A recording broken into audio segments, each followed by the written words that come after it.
Hello viewers, you're watching this service of Amhara Media Corporation. This is Messenger program.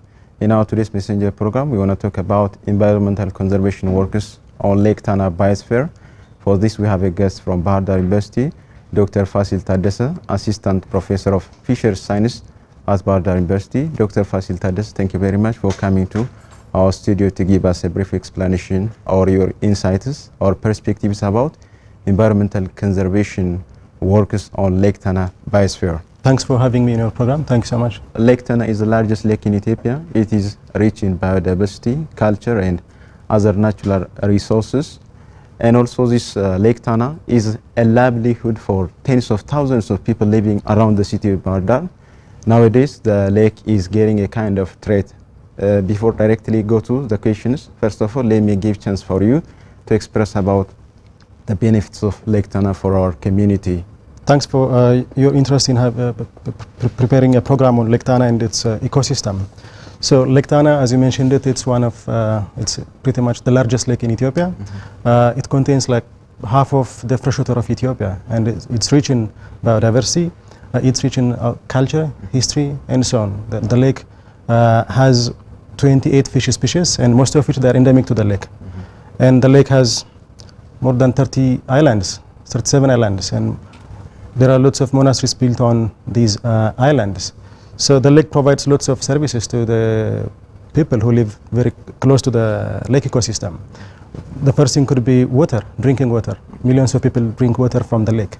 And the community also get food from the lake. It also provides water for irrigation. It's a means of transportation for people who live in the lake and surrounding the lake. So the lake has lots of benefits, not only to the local people who live close to the lake, but to the people who live up to the Mediterranean Sea, including the Egyptians. So the lake is, it has an international significance. So its benefit goes beyond the nation and beyond the region. A brief insight that you gave me about the benefits of Lake Tana. Nowadays, the Lake Tana biosphere, it is registered under UNESCO in June 2015. But this very important lake that is especially for tens of thousands of people living around the lake are getting a kind of important benefit from this lake. What are the basic traits that are causing this Lake Tana to be endangered nowadays? Lake Tana, even though it's providing lots of services and benefits to the people, it's suffering from lots of problems. And there are myriad of problems that are affecting the lake ecosystem and its optimal functioning. But we can summarize everything in a nutshell, like by 8 major threats. And some of the threats, they are interconnected. So the first one could be like pretty much in the entire Africa, including our country, there has been heavy population pressure. The population has not been regulated like the developed world. So because of this population increment in the area, there is a sort of deforestation. Because when people increase, they have to, when the population increases, there should be a food supply that can quench the thirst for food and resources. So because of that, the forest surrounding the lake has been destroyed for generations. And this deforestation has been leading to another problem, which is soil erosion. So the mountainous area surrounding the lake has been eroded for, again, generations, for decades. And because of this erosion, lots of sediments have been has been accumulating in the lake. So when you see the population increment, the deforestation, and the sedimentation, they are interconnected. So this all is happening because people are sort of fighting in a way for natural resources. So because of the sedimentation, again, the water property, the turbidity of the lake has been changing. Its depth has been decreasing. Even the lake has been shrinking because of this.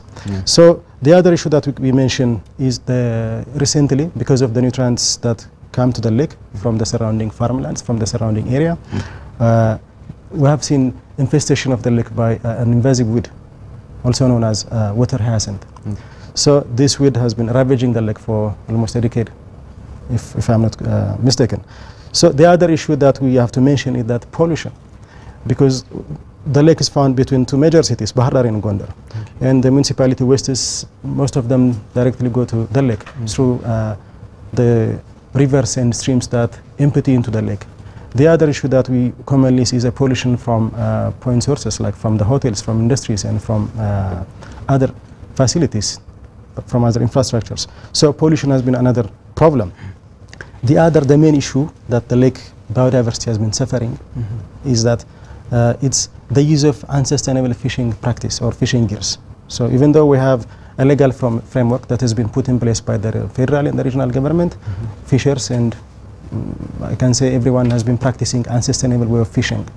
So people often use fishing gears which are prohibited by the law. And this practice has put the fish population of the lake at stake. And these all traits were exacerbated by a global factor, which is climate change. And climate change, it affects the temperature and rainfall patterns globally. And the traits that I mentioned has been sort of, accelerated by this global factor. So in a nutshell, we can summarize the traits that are ravaging the lake ecosystem by these things. It's a kind of brief explanation that you're giving for me, especially here in the studio. The invasive weight, or what we call it water hyacinth, is also a great factor, especially for the biodiversity living in Lake Tana, including fish, as you have said, or as you mentioned, there are different kinds of fish species on Lake Tana. What can you say about regarding this activity being done by the government of Amhara region in order to avoid this invasive weed from Lake Tana? Yes, since the onset of this invasive weed, there has been lots of effort by the government, by different stakeholders to minimize the impact of this weed on the lake ecosystem. Interestingly, even though we have government institutions recently established to monitor the freshwater systems of the region, these government institutes, they have limited funding, limited resources. So they are struggling because of that.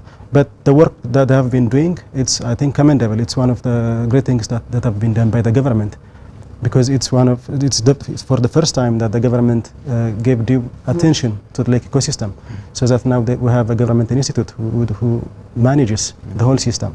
So I think in the future we have to focus on collaboration, because the lake belongs to everyone, and we have to also think that there is no silver bullet that kills this weed. And instead we have to aim to minimize it, because we cannot avoid it, we cannot eradicate it, but we can minimize it. So for that we have different ways. We have biological mechanisms, we have mechanical or physical means, and we have chemical means. So for the reason that this is a weed, this is a pest, we have to use integrated approach to minimize the burden of this weed on the lake ecosystem. And that requires collaboration among different institutes, collaboration among different partners. They could be national, regional, or international. And we have to sort of sit together and discuss about it. And we have to aim for a long-term plan. And beyond these integrated approaches, we have to think proactively and cut the nutrients that are feeding this weed. And they come from the nearby agricultural lands. You have mentioned the basic traits of Lake Tana biosphere. Biosphere reserve is becoming endangered by different kinds of factors, as you mentioned before. How can we protect those kinds of traits in order to sustain the biodiversity of the lake and to transfer to the coming generation? Well, I think the first thing that we should do is we have to promote a sustainable agricultural practice in the region, because most of the nutrients that empty into the lake or that come to the lake, they come from the nearby land. And we have to aim for a sort of sustainable agricultural practice, which may include organic farming, for instance, because lots of pesticide and fertilizers are coming to the lake through the runoff and through the rivers and streams that flow into the lake.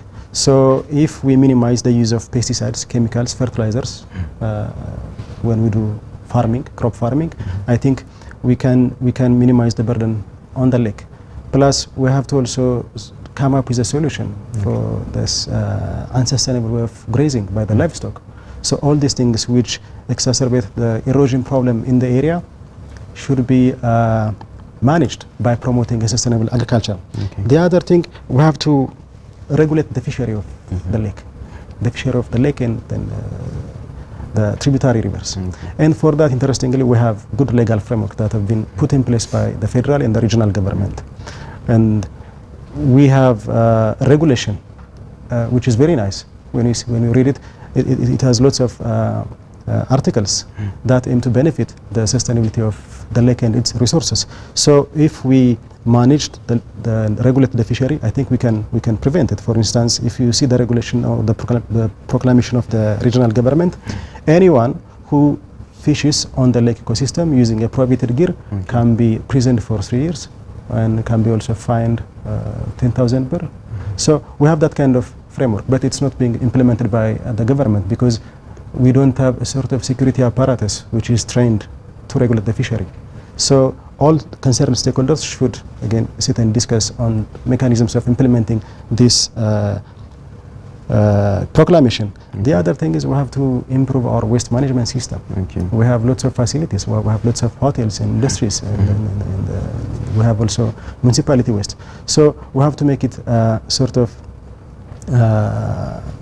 compulsory for these institutes to have a waste treatment facility within themselves. So if we implement these things, I think we can minimize the burden. The other thing is, which is lacking currently, we have to do a monitoring and research, a continuous monitoring. We have a university, our university, Amhara University, it has a Department of Fisheries and Aquatic Sciences, and this department is launched primarily because we have Lake Tana. So we have to have sort of monitoring programs of the lake. We have also a research institute, the Harari. So jointly we have to exert some effort and we have to continue the research and monitoring activity. If we do these, the things that I mentioned, I think we can save the lake and its biodiversity for the next generation. This kind of water body is very important, especially for conducting a kind of basic research, especially on aquatic animals living inside the water. Developing countries are using the water body for many things. I think we are not getting expected amount of money from the lake. And also we did not know how much the Lake Tana is very important for human beings. Therefore, what kind of benefit can we get by living around the biosphere? When we talk about biosphere, first one they call it the core zone. In the core zone, no human activity is allowed. And we have, I think, the buffer zone. So some sort of human activity can be conducted there, but human settlement is not allowed. And we have a transitional zone, the last zone. And in that zone, we can do lots of sustainable human activities, economic activities, and we can have sort of sustainable human settlement. So based on each category, because it's international site now, because it's now designated as a UNESCO Biosphere Reserve because of its significance. So we can, instead of like consuming all the natural resources of the lake now and living the coming generation, we have to aim for sustainable use. And that requires implementing the regulation, collaboration among stakeholders, that kind of stuff, I think. Yeah. The biodiversity of the lake is treated in so many ways. Illegal fishing is one kind of activity which is causing great danger on aquatic animals like fish. Therefore, what can you say about the illegal fishing activity which is being carried out on Lake Tana so far? The illegal fishing activity, it has different phases. The first one could be a person, anyone who lives permanently or regularly near to the lake and the region's aquatic or water bodies can fish for personal use, for household consumption, or for recreational fishing, up to 3 kilograms of fish per day. And that has to be registered by the government. So we have that kind of permission. And if anyone wants to harvest a fish for commercial purposes, that person has to get a license from the concerned government body. So if anyone harvests fish from the water body, including from the Lake Biosphere Reserve, for commercial purposes without having a license, that's illegal fishing. And that causes a problem because there is no regulation when we do that. And the other thing is there are fishing gears which are prohibited by the law. And the first one is monofilament gill net. It's a very cheap net made of a single nylon thread, and it has a tendency of catching all fish size classes non-selectively, and it again damages the lake fish diversity. So harvesting fish using this gear is prohibited. So we have to, and there is, like I said, a regulation, a proclamation which prohibits doing so. So we have to enforce this legal framework to save the lake. And we have also another prohibited gear, which is known as trawl net. It's a sort of active gear, active fishing gear, which is towed by boats. So again, these two gears are being used by the fishers in Lake Tana, and it is putting the lake ecosystem at stake. So when you see the effect or the impact of using these fishing gears, the first people who suffer from the impact are the fishers themselves. Because when they extract and harvest pretty much every fish in the lake non-selectively, they are putting at stake their future economic benefit. And the second thing is it's the biodiversity, because Lake Tana, it's unique. The 21 species of the lake, they are unique to the lake, they are endemic. So if we capture non-selectively these fish, we are destroying a biodiversity. And it's not only national heritage, it's an international heritage. It's a crime against humanity, I think. So we have to be very careful. And the other thing, there are people who consume, who generate their food from the lake. Livelihood, yeah. Their livelihood. So we are putting their livelihood at stake again. And there is also a conflict among fishers.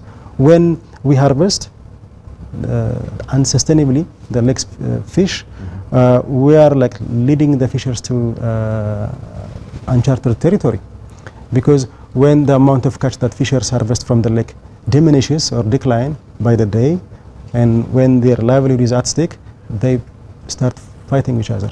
And even though I don't have a strong objective evidence, I hear from people that fishers sometimes they fight. There are these impacts. So I think it's now that we have to intervene and implement the legal frameworks, so that the lake fishery can be saved for future generations. Okay. As you've said before, Lake Tana biosphere is totally threatened by many factors, especially by natural factors and human-made factors, are causing a great danger on Lake Tana, especially aquatic animals like fish that are very important for human beings. Tens of thousands of people depend their livelihood on fishing, I think. Therefore, who is going to take this Lake Tana safer? And also, what does it mean, the coordination of concerned bodies in order to save Lake Tana so as to transfer to the coming generation properly? Yes, in the past, yes, there was no government institute or any body who was directly in charge of managing mandated to the lake ecosystem. But now, thankfully, thanks to the government, yes, we have this government entity within the Environmental Protection Bureau. So this body has a mandate to police and monitor all the water bodies within the region.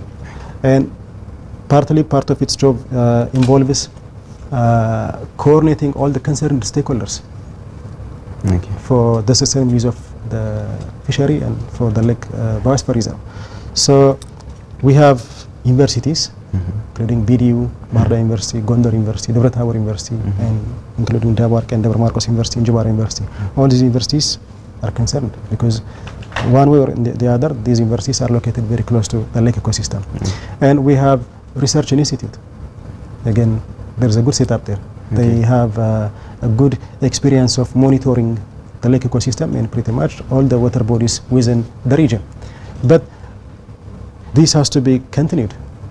Somehow the research activity by the research institute has been interrupted because of lack of resources, I believe. So we have to mobilize resources, and we have to work hand in hand to get resources from abroad, and including we have to convince our managers, our government, so that the government can allot enough money for the research and monitoring. So Lake Tana and the Lake Biosphere Reserve, it's not something that we live for a single entity. It's owned by everyone. It's our identity, it's our heritage, and we have to work together collaboratively so as to save the lake and its surrounding, its ecosystem. Around the lake there are different kinds of infrastructures built, including hotels, and also tens of thousands of people living around the lake region are getting a kind of lively means, especially from Lake Tana. But the biodiversity of the lake is endangered by different kinds of things, especially there are wastes from the hotels, wastes from the people, knowingly or unknowingly, these wastes are entering to the lake. Therefore, how can we manage the pollution of the lake? What can you say about this regarding your expertise point of view concerning to the existence of aquatic animals? Yeah, I think the first thing that we have to do is we have to involve the community, and that includes education, I think. So I believe it's no one's interest to pollute the lake. Okay. So all the pollution is happening because those individuals and institutes polluting the lake don't have the idea of the impact of the waste that they are releasing to the lake. So the first thing we have to do is we have to educate, and we have to involve the community. And then there is the regulatory aspect. Like I said, we have good legal frameworks. We have to enforce these legal frameworks. If, for instance, I want to build a hotel very close to the lake, it should be mandatory for my hotel to have its own waste treatment facility. Otherwise, I cannot run the hotel because I'm prohibited by the law to do so. And the other thing is that all the economic activities should be sustainable, and there should be, before starting that business, that infrastructure, there should be a study about it. The environmental impact assessment should be done by a professional, and that should be again regulated by the concerned government entity based on the law. If we do that, I think we can minimize the damage that these wastes are causing. And the other thing which is not implemented in the past, and because it's very expensive, is that we have to think of reconstructing or constructing artificial wetlands, because wetlands, we see wetlands surrounding the lake, and these wetlands, they are kidneys of the lake, because it's these wetlands that filter all the waste, all the pollutants, and all the sediment. But we are building hotels and infrastructures on these wetlands, which means we are damaging the kidney of the ecosystem. Really? So we have to aim in the near future to construct artificial wetlands. They are very expensive, but doing this thing, it's worthy of, it's worthy, because the benefit is of paramount importance. The lake is very important, especially for our community, because the life of the people is directly or indirectly depend on the lake by itself. And also the lake is a source of ancient historical monasteries that are very important for tourism purpose. Therefore, do you believe that our community is aware of the importance of the lake for themselves? And also, is the concerned bodies are working with the concerned ones jointly in order to sustain the lake so as to be very important for our community? Because awareness creation activity is not done. There is no any kind of spot that tells for our community in what way can we sustain the lake so as to transfer to the coming generation. Concerned bodies working on environmental conservation, they don't have any kind of even a spot. They don't have any kind of advertisements. They don't have any kind of campaigns that are very important to aware our community. What can you say about regarding this? We have failed collectively in terms of educating the community about the impacts of the pollutants that's been released to the lake. So we have to aim for the next generation, I think, because this is not something that I'm coming up with now. Because this, what I'm trying to say, is has been done outside Ethiopia. So if we go to other countries which give due attention to their aquatic ecosystem, they usually conduct a sort of program, education program, for the young children from the kindergarten. So they take these students to the university, to the department, to the lake, and they tell them how important the lake ecosystem is, how important the freshwater is, and how damaging, polluting this ecosystem is. So these kids grow up having an area of pollution, of having a healthy ecosystem. So when they become adults, depending on their profession, they always have an idea of the problem and the solution. So this is something that we should do in the future. But again, the whole thing is not something that we leave for a single individual. It's not only the government which is responsible for maintaining the lake ecosystem. It needs collaborative effort. Yes, and for instance, we have so many monasteries on the lake. Yes, we have limited resources because yes, economically we are a very poor country. But we can do very little things that can save the lake. instead of, for instance, releasing the waste, toilet waste or the sewerage directly to the lake, we have to install a sort of treatment plant with a little cost. And that requires again education. And the government bodies like Environmental Protection Authority, they can have commercial or advertisement, a televised advertisement that indicates that polluting the lake causes so many problems, puts the lake ecosystem at stake, puts the people who drink water directly from the lake, their life will be at stake if we release wastes into the lake. So we have to sort of conduct lots of campaigns, and this is not something that we should leave to a single again entity. Another very important point that I observe when I go around the lake is especially many people are entering to the lake without any kind of permission, because there is no anybody that prohibits them not to enter to the lake. Therefore, there is no any kind of buffer zone still. It is recently Amhara regional state government has started a kind of buffer zone around the lake. That's a good initiative, but this initiative has to be continued in order to use our resource properly and so as to transfer to the coming generation. Therefore, what can you say about the buffer zone? The buffer zone, like I mentioned earlier, when the lake was designated as a UNESCO Biosphere Reserve, again, buffer zone is one of the zones, like the middle zone. We have the core zone and the buffer zone, and we have the transitional zone. So everything is, in terms of document, everything is written and sorted. So what's lacking is implementing what's written. And that requires a collective effort. So the problem that we have been facing is that usually you see a singular effort, endeavor by one institute or one individual or something. So if we sit together, when I say we, pretty much everyone, we have the Orthodox Tewahedo Church, because of the church owns lots of monasteries on the lake. We have residents, and the residents have representatives. We have research institutes, we have universities, and we have the municipality or municipalities or Warada administrations surrounding the lake. So there should be a platform which brings together all these individuals. And we have also international partners, NGOs. There are NGOs who are doing very fantastic work in terms of NABU, yes. It's because of NABU the lake is now a UNESCO Biosphere Reserve, and kudos to them. It's because of them that we are even moving a little bit further in terms of saving the lake. So we have to, I think, give them huge thanks. So there should be a platform for all these entities to come together and discuss. And they must have a common understanding of what they should do. That way, I think we can minimize it. And the buffer zone is part of that process.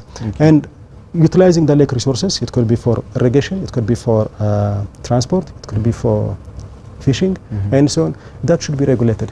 And based on the regulation and the proclamations, it says we should have a fishery inspector. And that inspector has given lots of rights.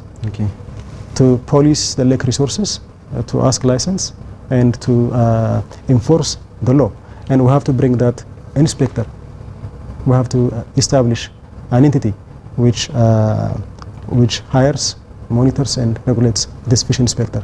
If you do that, I think we can save the lake for the next generation. What's expected from concerned bodies? We all have mandates, like the education institutes must involve in educating the people, educating the community, educating the generation in terms of the importance of healthy ecosystem, in terms of the impact of pollutants on our water bodies. And research institutes must do their job of monitoring the lake.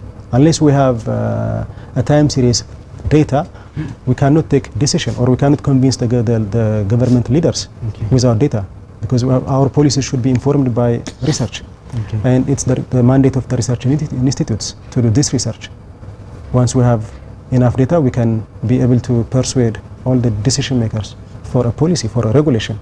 And the community leaders must involve the community in terms of, creating awareness. So we have our own roles and responsibilities.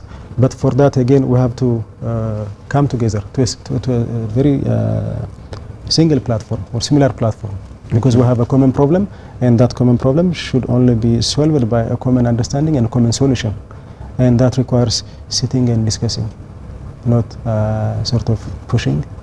Okay, thank you very much. Anything left you want to say about our discussion? Well, thank you so much. First, I would like to thank Amico and you personally, Brahanu, for having an interest on the lake ecosystem. Okay. Understand, because you are conducting this program because you understand the problem that we are facing currently, Okay. and because you understand that coming up with solutions is of it's great importance. Okay. So I would like to say thank you. And usually when we appear on media and talk about Lake Tana, there are individuals who are either offended or insulted, Okay. feel insulted. So it's not about individuals, Really? it's not about single institutes, it's all about the lake resource. We have to Really? save the lake, and for that we need collective effort. So I don't want anyone to take this program or any ideas mention this program as personally. Thank you. Thank you very much. Dr. Fasil Tadessa, thank you very much for coming to our studio to give us a brief explanation or your insights or perspectives about conservation of Lake Tana biosphere. Thank you very much for coming to our studio. Thank you, Brian, for having me on the Thank you. program. Thank you so much. Hello viewers, you have been watching English service of Amhara Media Corporation. This is Messenger program. This is all for today. Many thanks for watching. Do stay with the rest of Amhara Media Corporation programs.